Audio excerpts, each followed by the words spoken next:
Well, hi, and welcome to another edition of From the Woods Today. I'm Renee Williams, and I'm here with my co-host, Billy Thomas. And today we're thankful for you all for joining us. We're having our Thanksgiving special today, and we really appreciate you joining us.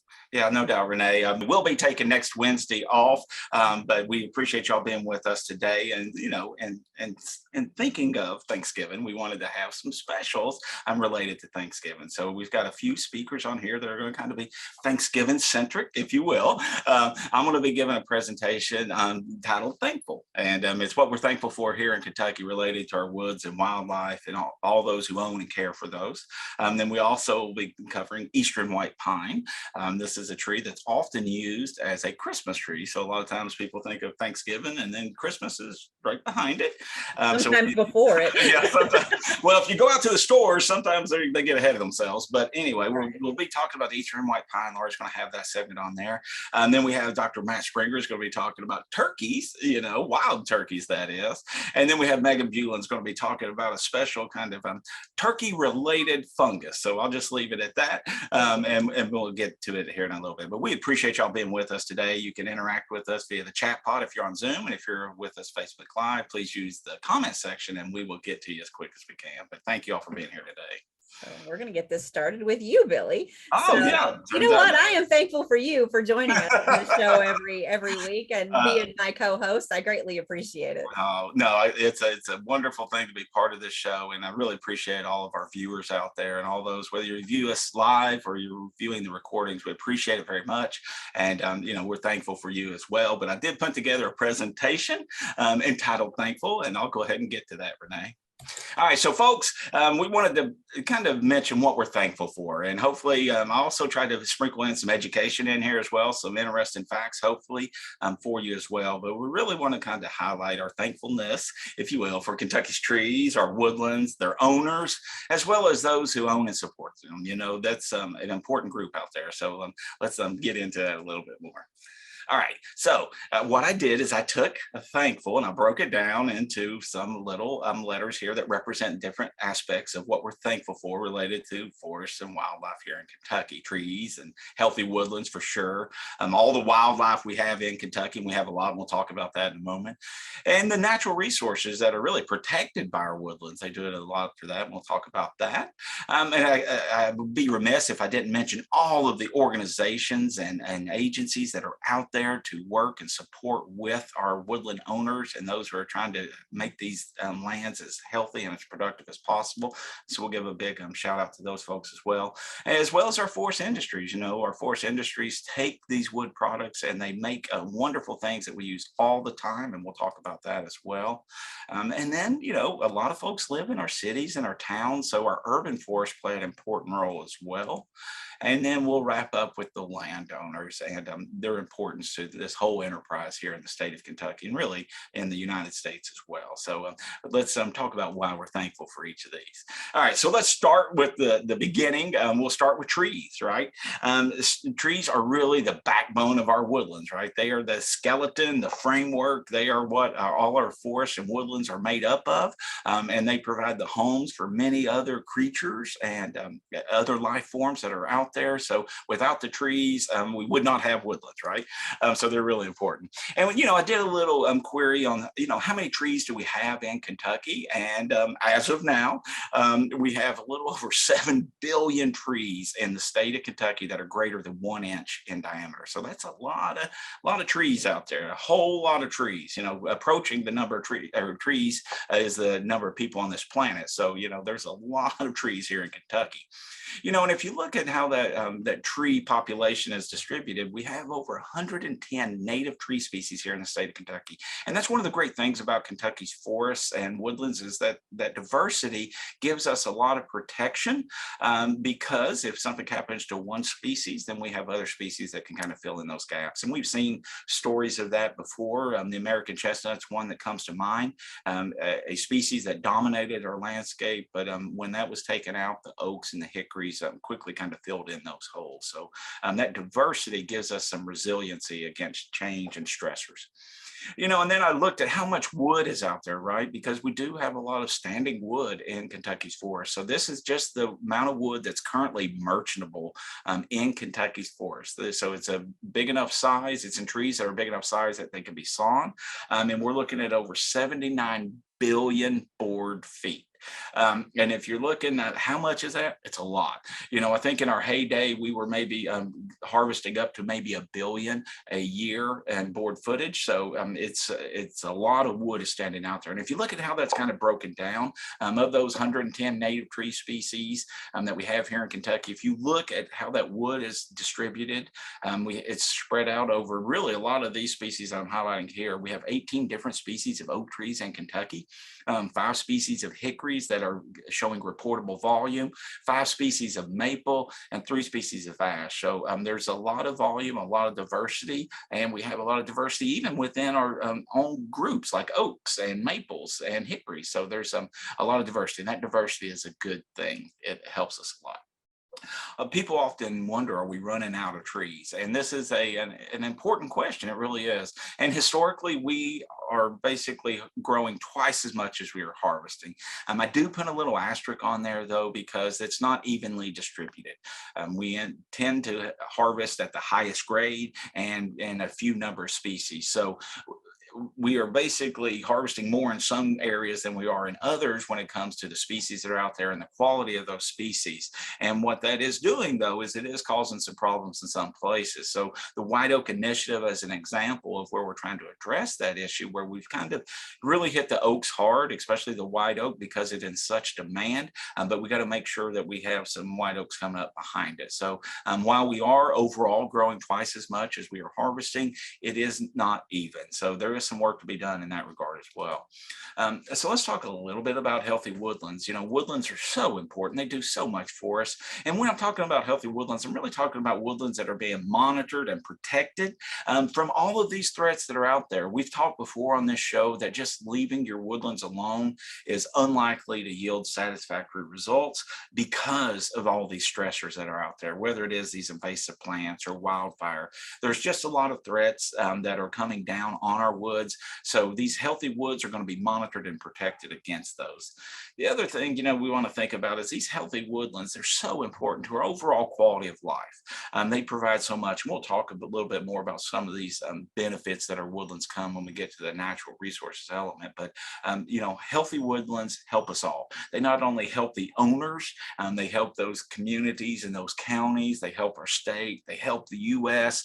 and they help the world overall. So healthy woodlands is a good thing. And that's something we want to try to strive for. These woodlands will be resilient and resistive to a lot of these stressors, and they'll be able to respond if they are impacted by some of those. So it takes effort, it takes management, it takes involvement, because we have all these new stressors that we did not have before. So we have to be vigilant, and we want to really shoot for healthy woodlands for sure.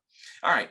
Wildlife. We've got a lot of wildlife in Kentucky. And in preparation for this presentation, I got on the Kentucky Division of, Kentucky Department of Forest, Fish and Wildlife Resources, and looked up how many species they had recorded listed here in Kentucky. And this is from little fish to mussels to black bear to eagles. Over 1,400 different species listed. And, not all of them, but many of these species are heavily dependent on our woodlands. So another reason to be thankful for our trees and woodlands is all the wildlife that we have here in Kentucky. And we have a very diverse wildlife population, whether it's deer, which everybody's probably familiar with, or turkey, since we're talking about Thanksgiving coming up, or squirrels that are running around in your yards or across your lawns. Black bear, if you're in eastern Kentucky, then you may see or run into some of these. But even things such as this small little fish that's found in a few small little streams in eastern Kentucky, the Kentucky arrow darter.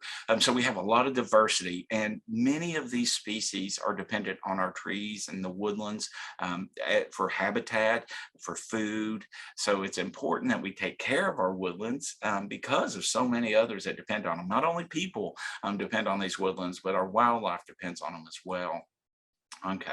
Talking about our natural resources, a beautiful shot of Cumberland Falls in southeast Kentucky. If you've never seen this area, it's absolutely gorgeous. I encourage you to check it out, as well as many other areas across Kentucky. One of the great things that I love about Kentucky is the diversity in landscapes we have. We also have a lot of diversity in the trees, and there's just a lot of natural beauty out there. And again, I think our trees and our woodlands are an important part of why we have that beauty.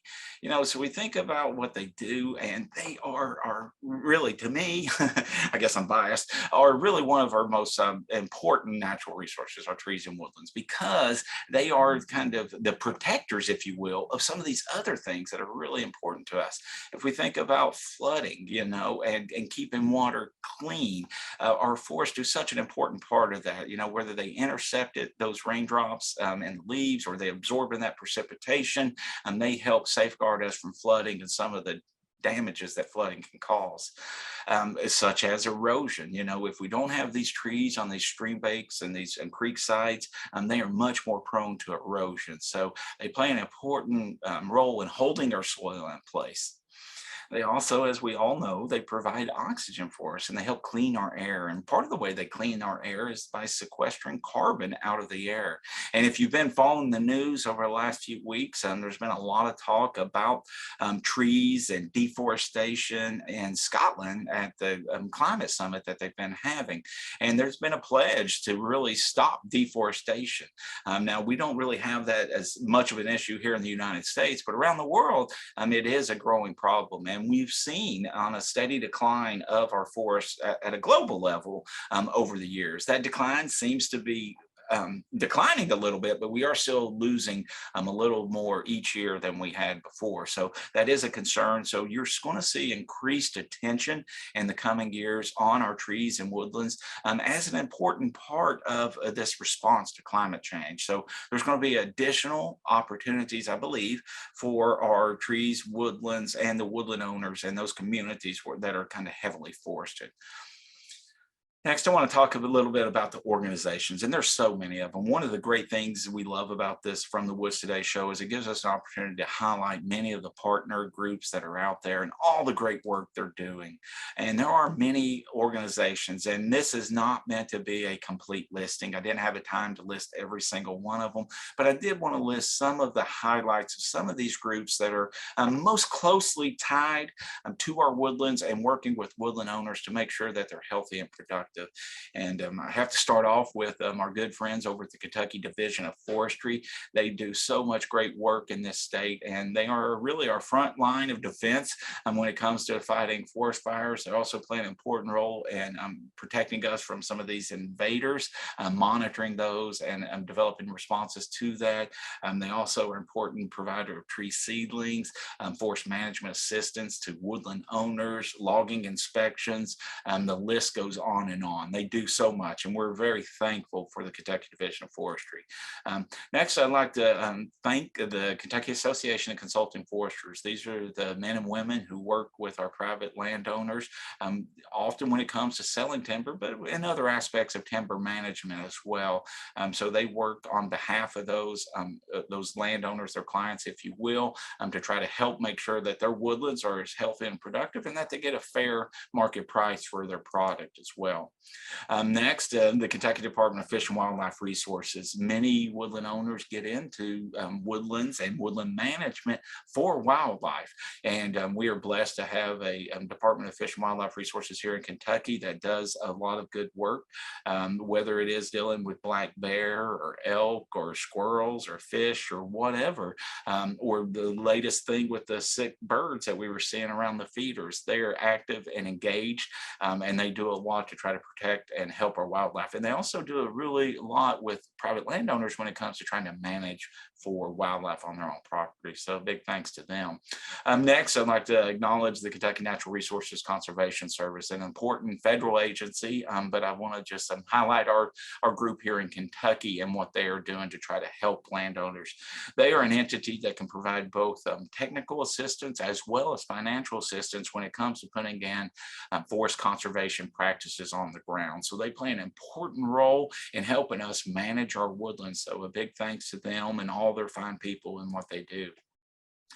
Next, I want to mention the Kentucky Woodland Owners Association. This is a group of private landowners made up of just woodland owners, if you will, and other supporters who kind of care and want to support them.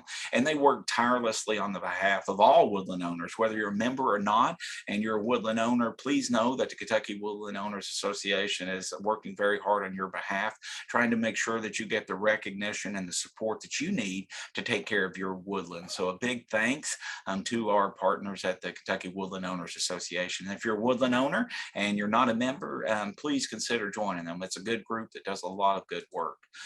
Next, the Kentucky Tree Farm Committee. This is the state affiliate of the of the American Tree Farm System. And we are a group that tries to promote tree farm here in Kentucky. And tree farm is more than just planting trees. It's not just a plantation. It's really our natural forest here in Kentucky largely. And it's managing them for a wide variety of benefits, but it's trying to do so in a very sustainable manner. So a big thanks to all those who serve on the Kentucky Tree Farm Committee. And then I'd be remiss if I didn't mention our wonderful folks out in the counties in our Kentucky Cooperative Extension Service. Kentucky is blessed to have an outstanding extension service. We have county offices in every county with dedicated staff and agents that are there to work and support with their local communities. So if you don't know your local county extension office, please get to know those folks. They're an amazing resource, and they're a vibrant and important part of your community, and they could use your support. They try to drive the programs in their counties based on the needs of their counties, and they help or they learn about those needs by communicating and talking with the people in the community. So get involved. There's plenty of opportunities for you to get involved locally. And we also, as part of that cooperative extension system, we also have specialists and others here on campus, and they work to support these county agents in a variety of disciplines. But a big thanks to all those on our UK Forestry Natural Resources Extension team. I'm so thankful to be part of this team and all of the great work that our people do. They're really dedicated to trying to help woodlands and woodland owners here in Kentucky. So a big thanks to the entire extension family for all that you all do. And, as I said, there's other organizations and groups. I just wanted to kind of hit some of the highlights of those that are kind of most closely tied to our woodlands here in the state of Kentucky. Okay, next, forest industries, right? Those trees are great, but they can't make a table if they're just still standing as a tree. And you can't have a desk, and you can't have wood floors, and you can't have paper, and you can't have all the many products that we use without our forest industries. So they take the wood and they convert it into useful products. One of the great things I think about our industry here in Kentucky is we have so little waste. When that tree leaves that farm, you can rest assured that really all of that tree is going to be used in one form or another for some type of wood product. So there is so little waste. It's really impressive how well they're doing. And they also are an important player when it comes to our economy. They often get overlooked for how big they are because they are so diffuse and spread out across the state.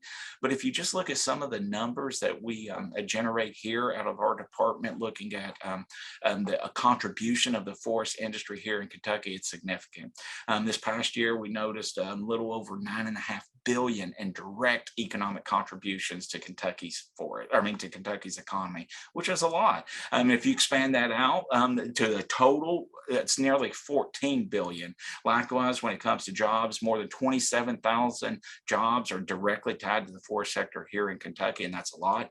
But if you look at all those that are supportive of the forest sector and have their livelihoods tied to the forest sector, that number swells to 53,000 Kentuckians. So that's a lot of people that really depend on our forests, not only for all the great products that they provide, but also for their livelihood. So a big thanks to our partners in the forest industry and all the great work that they do. All right, next I want to talk about our urban forests. More and more people live in urban forests, and we may not live in New York City or Central Park like the image shows here, but it is a great image to kind of show just how important that forest land can be in such an urban metropolis like that. But our urban forests are important, not only in New York, but they're important here in Lexington, they're important in Louisville and Paducah and Owensboro and Bowling Green and Covington and all of our towns and cities across Kentucky. These forests play an important role, and they often don't get the recognition that they deserve because there may not be as dense. But rest assured that those trees and woodland patches in these urban areas play really important roles. They enhance our quality of life. Some of the things they do is they control stormwater, which, here in Lexington, it's a big issue. We've had some stormwater issues, and the reforest of bluegrass has been an approach to try to help do that. But they also help conserve energy, provide structure and animal habitat, the beauty and form in our urban design. They do so much. They also really reduce the amount of noise. I notice, at least in my neighborhood, there's such a huge difference between the summer and the winter when we lose our leaves. That noise level really changes a lot. So it's just a reminder of what they do. They give us opportunities to recreate and get out and play and enjoy ourselves. And they also add a lot of economic value. There's been many studies that have shown that landscaping and trees and forests in urban settings increase not only the quality of life, but they also increase the value of those properties. And they also have been studies that have shown that areas that have more tree cover typically will have less crime, more cohesion within that community. There's just so many attributes that these trees and woodlands in these urban settings do that they're really, really important. And if you want to learn more about all of these great things, and there's many, many more, check out the Kentucky Division of Forestry's Urban Forestry page. They've got a huge listing of probably, 50 or 60 different benefits and ways that you can get engaged if you're in an urban area with the urban forest. And we have here at the University of Kentucky, our Urban Forest Initiative, and that's another group that's trying to work and support urban forest here in Kentucky. So big thanks to our urban forest and all the arborists, our tree boards, and all of those who work to try to ensure a solid urban forest that we can all use and appreciate. And then I want to wrap up my thanks, I guess, with this presentation on our landowners. Here in Kentucky, our landowners are so important. And I've picked out a few prominent landowners. Each of these landowners are former Tree Farmers of the Year. They've been Forest Stewards of the Year. They're highly recognized for all of their outstanding work. On the left, you have the late Herb Davis down in Casey County, just an amazing gentleman dedicated to trees and promoting forestry in his community. In the middle, you have Mr. Henry Duncan, a former extension person as well. Got a nice tree farm down in Logan County, and he's really been working hard to help promote tree farming and woodland management here in Kentucky. And then on the right, we have Karen and Harry Pell down in Taylor County. Just an amazing couple, an amazing family that have really taken to woodland management and wildlife management and have involved their community and their neighbors and their family in just such a wonderful way. So these are just a few examples of some of the amazing landowners that we have here in Kentucky. And I am so thankful personally for the opportunity to have worked with these folks over the years because they're really trying to do the best by their land, not only for today, but also for future generations. So we need more landowners like them. Because they are the foundation of our woodlands. Because if you look at the ownership patterns of all of Kentucky's woodlands, about 89% are privately owned. But most of that private ownership is really in individuals and families. So we have 78% of all of Kentucky's woodlands are held by individuals and family ownership. So that's a lot. So what they do on their land has big implications. And it ripples not only throughout their community, but throughout the state and throughout society overall. So we really appreciate all of the work that they do in trying to take care of their woodlands and wildlife and making them as healthy as possible. And ultimately, they deserve our support and thanks because they do so much for our society. So a big thanks to our woodland owners out there in Kentucky. Really appreciate them.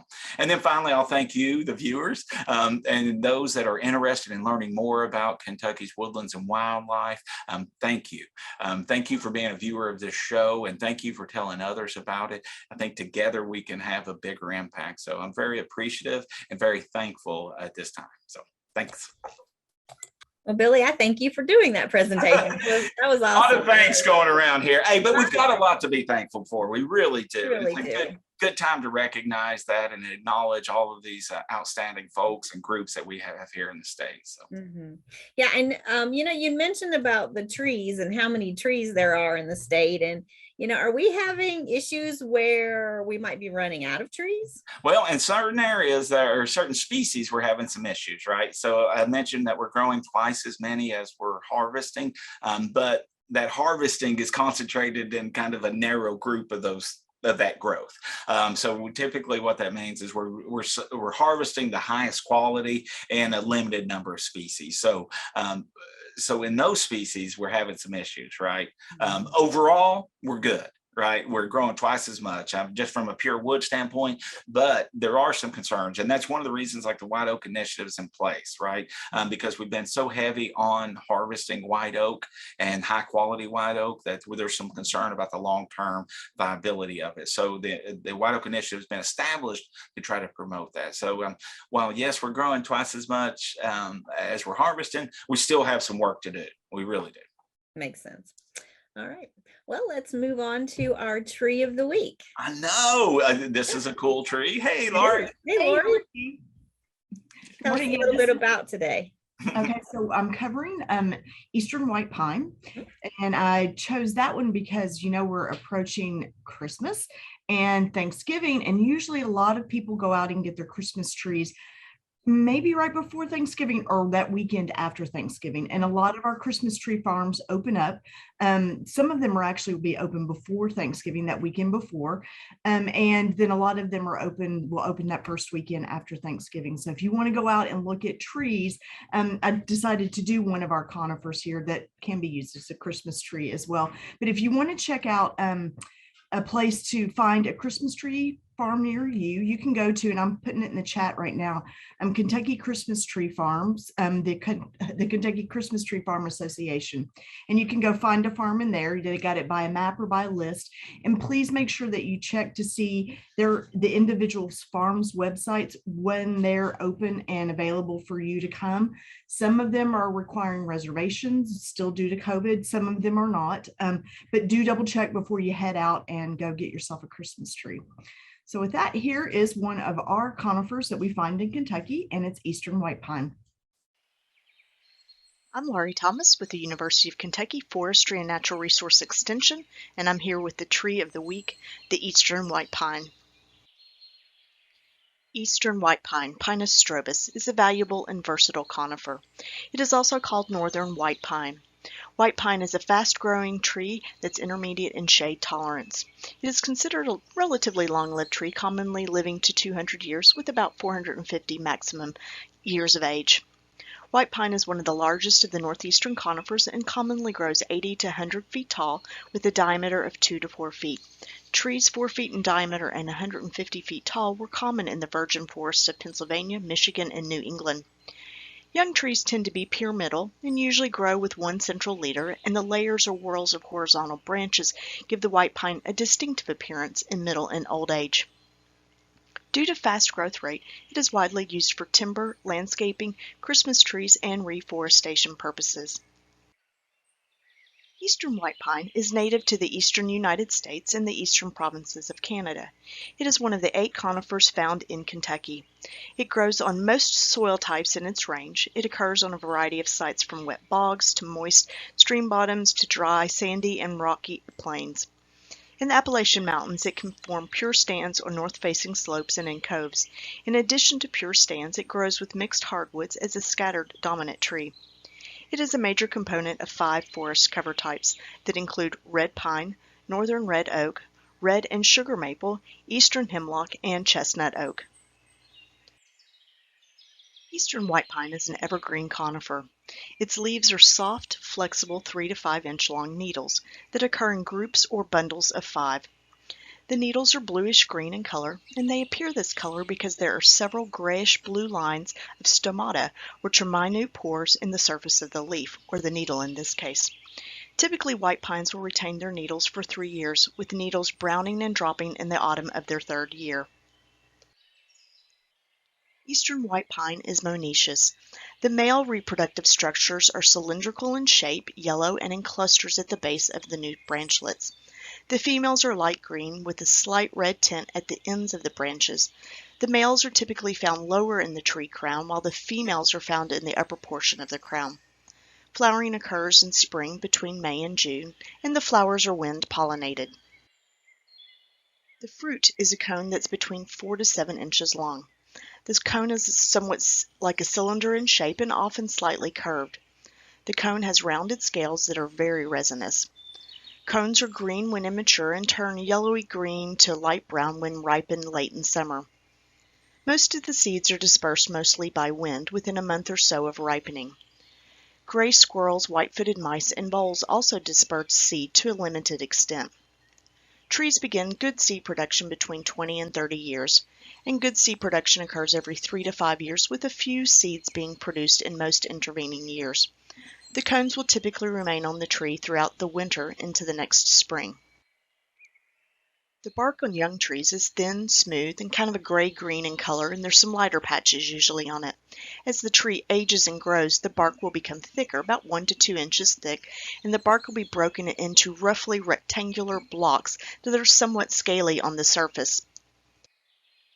Eastern white pine heartwood is light brown with a slight reddish hue. The sapwood is a pale yellow to almost white. The softwood is of medium strength, easily worked, and stains and finishes well. The heartwood is rated moderate to low in decay resistance. Eastern white pine wood is used for construction lumber, especially in the Northeast. It is one of the 3 primary commercial species of white pine. The other 2, sugar pine and western white pine, are found on the West Coast. The wood is also used for crates, boxes, interior millwork, cabinetry, and paneling. Eastern white pine makes an excellent specimen plant or background plant for smaller trees because of its evergreen foliage. White pine is also planted for Christmas trees.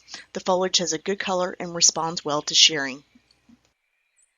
Eastern white pine is of fair wildlife value. There are several species of songbirds that eat the seeds, including yellow-bellied sapsucker, black-capped chickadee, white-breasted nuthatch, pine warbler, pine grosbeak, and the red crossbill.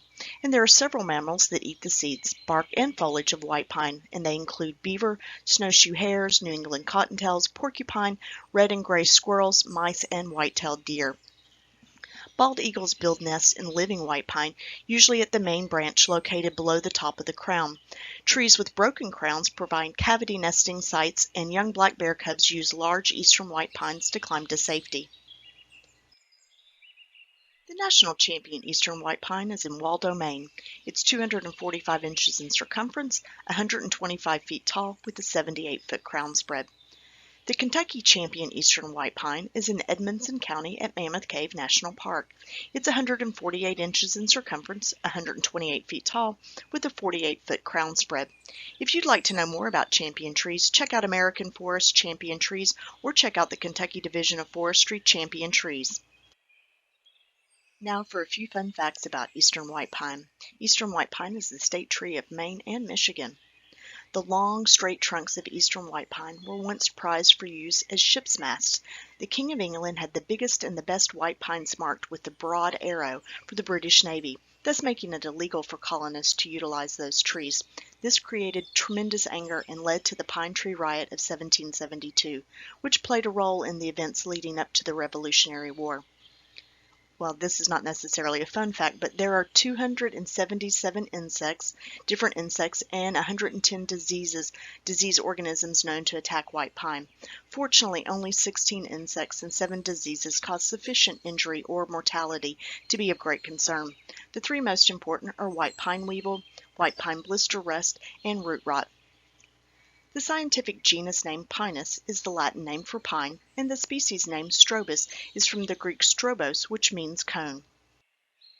Thanks for joining me to learn about the eastern white pine. I hope you get the opportunity to get out into your woodland, local park, or neighborhood and enjoy the wonderful white pine. Well, thank you for that, Lori. We greatly appreciate it. And you'd mentioned that they're good for Christmas trees, or people buy them for Christmas trees. So are they available everywhere in Kentucky? Yeah, white pine grows around the state, and it is one of the trees that a lot of our Christmas tree farms will grow because it does grow well here. And if you want to check it out, when you check out your Christmas tree farm, most of those, if you go to Kentucky Christmas Tree Association, and you click on that farm, their website, they'll tell you which trees that they do grow there. But white pine is a common one here in Kentucky. And it's the one that's soft. And sometimes maybe you got to put ornaments a little farther in. If they don't shear it tight enough, those branches tend to be a little bouncy and might drop some ornaments, but it is a really nice tree.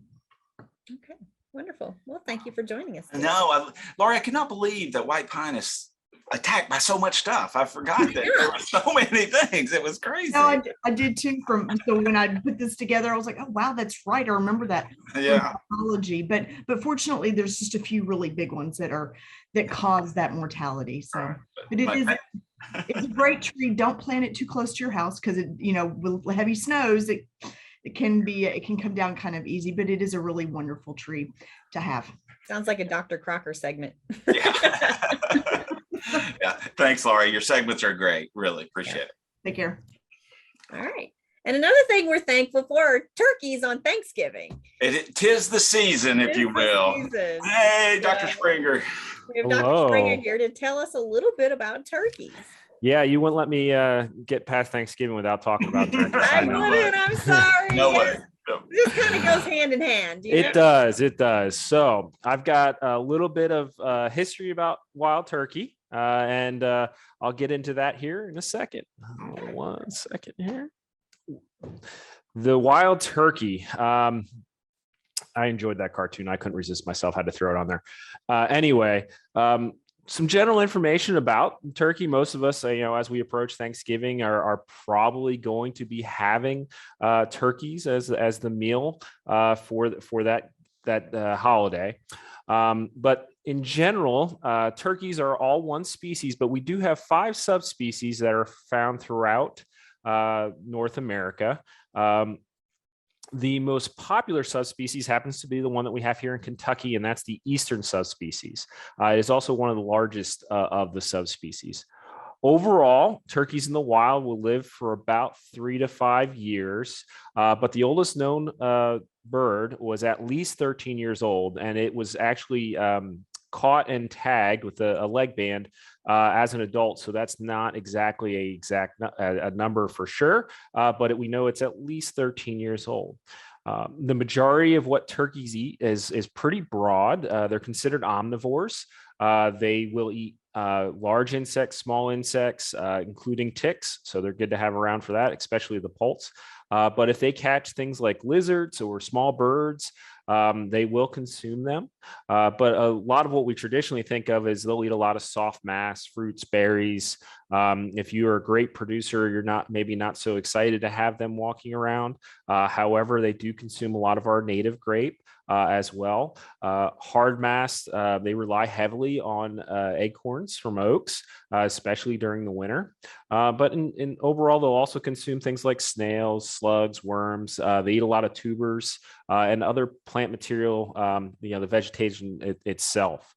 So they're pretty broad in terms of what they will consume to stay alive. And most folks don't think of them as an omnivore, but they are, and they will take advantage of whatever protein they can get. And if you look at the map here of where these subspecies are, I want to make sure it's a little goofy as there's colors that are popping up all over the place, like the eastern wild turkey up in the Pacific Northwest in Washington. And that has a lot to do with how we actually brought the species back, and which I'm going to get into here in a little bit. But it mostly was trap and relocate was our major conservation strategy to bring the species back. And that meant birds sometimes were not put in places they traditionally would have been found. Several states actually will have 3 different subspecies in them, depending on where you are in the state, and there is some hybridizing going on between those subspecies. For instance, the Rio Grande and the eastern turkey, Nebraska and Oklahoma. So now a little bit of history behind wild turkeys. They were actually very abundant throughout their range, which traditionally was 39 of our states in the Canadian province of Ontario. They did quite well with how Native Americans managed the landscape with small scale clearings for timber production of their own needs, as well as creating openings to produce food, small agricultural practices. All of those very much are creating habitat that turkeys thrive in. Obviously, Native Americans were consuming them by themselves as a food source. Unfortunately, they rely heavily on forested habitats. And so as we moved forward through European settlement and how the Europeans were able to get themselves thriving in North America, a lot of those trees came down for use of their own homes and clearing for agricultural practices themselves, and it led to a decline in the species. Benjamin Franklin actually preferred the wild turkey over the bald eagle for our national bird, which many people have heard of. And it was due to what he believed its protective instincts and proud demeanor. And he thought the bald eagle was actually rather a scoundrel who scavenged its food and would regularly rob from other birds. So he did not view the eagle as a prestige animal like we now have it as our national bird, but would have liked to have seen the turkey as our national bird. Turkeys also have the ability to see in color, and because of where their eyes are placed on their head, they have almost a 270-degree field of view at any time. Their eyesight is incredibly crisp. Ask any turkey hunter about it. Because of how their head is structured and how often they move it around, they're incredibly difficult for predators to sneak up on, as they are very good at seeing things. Now, in nighttime, their ability to see declines drastically, which is why they rely heavily on roost trees, where they'll find large oaks, sometimes pine trees that they will spend the night in and hunker up in hopes of avoiding any predators on the ground. And turkeys nest in spring and will lay upwards of 14 eggs per nest. They will, if their first nest fails or second nest fails, they will try to nest multiple times. After those chicks hatch, they are immediately able to follow mom, the hen, and will follow her until they are able to fly. In about a week or 10 days to 14 days, they're able to make short flights to avoid predators, but they will stay with her all the way through the fall and into the next spring. And hens will actually nest by themselves, come together after the poults are a certain age, and basically try to raise those poults together. Now, the wild turkey is really a conservation success story. In terms of its population, I mentioned it was rather abundant pre-European settlement. With all the clearing that happened, populations crashed, and also overhunting occurred as well. And the populations probably reached their smallest numbers in the late 20s, early 30s. 18 of the actual 39 states entirely lost the wild turkey. Restoration efforts began in the early 40s and basically started thriving because right at the time when restoration started, many of the farms that were abandoned during the Depression were creating basically perfect turkey habitat as they were reforesting. So as animals were being let go, and relocated, they were finding habitat to be pristine with very minimal predation present.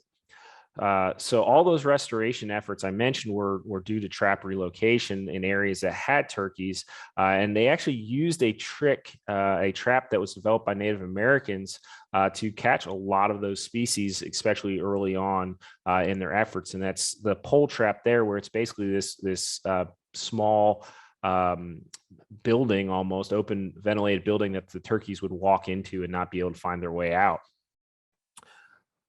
Current efforts now, turkey relocation had continued all the way up into the 90s, and current efforts involves a little bit more advanced technology, including the use of rocket nets, where nets are shot over top of the birds, and they're caught all at once and then put in boxes and moved to the location they would hopefully be able to repopulate. And a lot of these efforts were led by state wildlife agencies and also the National Wild Turkey Federation, which is a NGO that is focused on expanding turkey populations and access to turkey hunting. And expansion efforts actually resulted in 49 of our 50 states now having turkeys. So they got a little overzealous there and brought turkeys into areas that there weren't turkeys previously. And efforts were so successful that every state that had turkeys had a hunting season by 1991. The populations were able to support that. And getting into a little bit about turkeys in Kentucky, well, it's one of our more popular game species within the state. Usually we have somewhere around 30,000 turkeys harvested each year. The majority of that is done in the spring, with focus on male turkeys, with right about 29,000 male turkeys were just harvested in 2021. Logan County actually led the way with just over 600 birds harvested. And the way the hunting rules are written in Kentucky, spring turkeys just have to have a beard, so they don't have to be a male turkey as long as they have a beard, which does occur in a very small percentage of hens. And out of those 29,000-ish turkeys, actually 232 of them were bearded hens that were harvested. The population overall is pretty steady, but unfortunately, it's being monitored closely because of what we perceive as potential issues with habitat and recruitment, where we're seeing not a lot of young forests and a lot of loss of edge habitat in agricultural areas that seems to be potentially hampering recruitment of poults into the population. Game birds in general have a ebb and flow to their population. Some years they do really well and when there's good nesting seasons, and other years they don't. But the population overall for the last decade or so has been pretty steady. Now, turkeys and Thanksgiving. Well, turkey was probably not the main dish at what we would call the first Thanksgiving with pilgrims, and actually really wasn't a mainstay of the holiday until the 1800s. Turkeys actually were brought from North America and domesticated over and within Mexico is where it first believed they were domesticated, but they were actually brought back to Europe as a showing to the royalty there of this game bird that was present. And annually we hear about the president pardoning a turkey. Well, the first unofficial turkey pardon was probably granted by President Truman in 1947. However, that had a lot to do with politics and the recovery of the nation and the abundance of what food we had present for folks to consume. And that those two gifted turkeys that received their pardon probably were consumed at Christmas by himself and his family. So it was probably just a temporary reprieve from the situation. And overall, the average American actually consumes about 18 pounds of turkey a year. And on Thanksgiving, more turkey is consumed in the United States than in Christmas and Easter combined, which are our two holidays where turkey is a mainstay meals for many folks during their meal there. So if you're looking for more information on wild turkeys, the National Wild Turkey Federation is a great resource. They have, being the fact that that's what they focus on in terms of their conservation efforts, they have a lot of information about all types of turkey subspecies and a detailed history about turkeys in North America.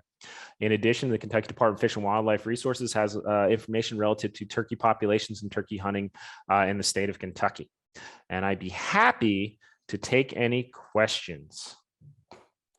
Well, thank you, Matt. We greatly appreciate that. And what's the difference between the turkeys that are white and then the other turkeys that aren't? So the white variety turkey is our domesticated turkey. And that's how it became white. I have no idea. To be honest, I don't know. I should have probably looked into that for this presentation. I just know that if it's a white turkey, they're domesticated. We do have the ability to, there's genes in the wild populations that you can have what's called a smoky phase, where the turkey actually has quite a bit of white present in its feathers and gives almost a grayish white look. And that actually, I've seen several of them up in Owen County. while driving around in Kentucky. I'm sure that's not the only place they occur, but yeah, it's whether or not that's actually a cross between domesticated turkeys or not, which wild turkeys are not too picky when it comes to breeding season. So if they happen to find a hen domesticated turkey, you get eggs one way or another. Sounds good. Thanks for talking turkey with us, Matt. Exactly. I'm not only used to talking turkey in the spring in the woods, so we'll go with it. Good stuff. Yeah. Thanks, Matt. We appreciate it. Yeah. Oh man. So keeping the turkey theme alive one more Exactly. time. One more time. Yeah, We we've have got Megan Hewlin with us. And she's going to tell us a little bit about a mushroom. What's this mushroom called? Hi, this mushroom is called turkey tail, and it is a wonderful little fungus that you see growing this time of year. It's not the normal mushroomy shape that you might think of. It's a bracket fungus, and they have a little bit of a different shape, which you'll see in a minute. They like to grow on dead and decaying wood, and their shape and color is where they get their name of turkey tail. So you might be able to see this in the video. all right. Right.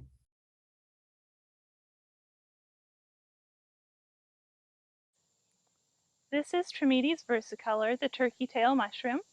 Trametes is a really easy fungus for people to identify when they're just starting out learning about mushroom ID. It's a basidiomycete. It's a shelf fungus and a saprophyte, so it feeds on decaying hardwoods. Some saprophytes feed on conifers as well, but Trametes versicolor feeds on hardwood species. You can identify Trametes by the beautiful zones of color that it has along the top. That color will vary. It can be blues, greens, purples, sometimes reddish browns, but we'll always have these bands of zoned color. And in really nice fresh specimens like what we have here, the very margin of the fruiting body is going to be white. And that's a nice fresh fungus. As they get a little bit older, that white will fade to be a uniform brown with the edge of the fruiting body. Trametes versicolor has pores on the underside rather than gills or spines or any other kind of fruiting structure. Well, that definitely looks like a turkey tail. They did. It does. It looks a lot like that fan of a turkey's tail. And the kind of fuzzy, velvety top surface to the fruiting body, I think, helps with that feel as well, as this doesn't feel like a mushroom. It feels more like maybe an animal of some kind. Can you eat it? You cannot eat, well, I suppose that maybe you could try, but it's not a very edible mushroom. It's very tough and very woody. It's not the kind of mushroom that you might want to saute and put in your Thanksgiving gravy or consume in some other way. It's really cool looking though. Yeah. It is, and it's a wonderful little mushroom. Like we talked about in the video, it is a decay fungus, so it's a saprophyte. They're out there breaking down all this dead and decaying material and creating a wonderful soil and building our soils in our forests and woodlands. Mm-hmm. Megan, I appreciate all these segments and help us see the world that we often overlook. So they're cool. Thank you. Oh yeah, thank you all. Well, we talked turkey. Yeah, we talked, and turkey fungus And Christmas trees. I know, and being thankful. So, but really, thank you all for being with us each week. We really appreciate it. Yeah, let others know about it. We think others out there would enjoy this content as well. Definitely. And you can always go to fromthewoodstoday.com and look at all of our shows, including this one that will be up shortly. And anything that we've posted, you can go to that site and you'll be able to watch them again if you'd like, because you're just like, oh, what was that mushroom called? You can look it up. Yeah, so we'll look forward to seeing you all, not this coming Wednesday, but after Thanksgiving, that Wednesday we'll be back. But if you're jonesing for some From the Woods today, we've got a huge archive. You can binge watch for days. For days, exactly. Yeah. I don't know if they'd want to see us that long, but fortunately, we got a lot of great guests, so that helps. We do. So No, again, thank you so much for joining us. We are thankful for you, and please have a wonderful and safe Thanksgiving. Bye, everyone.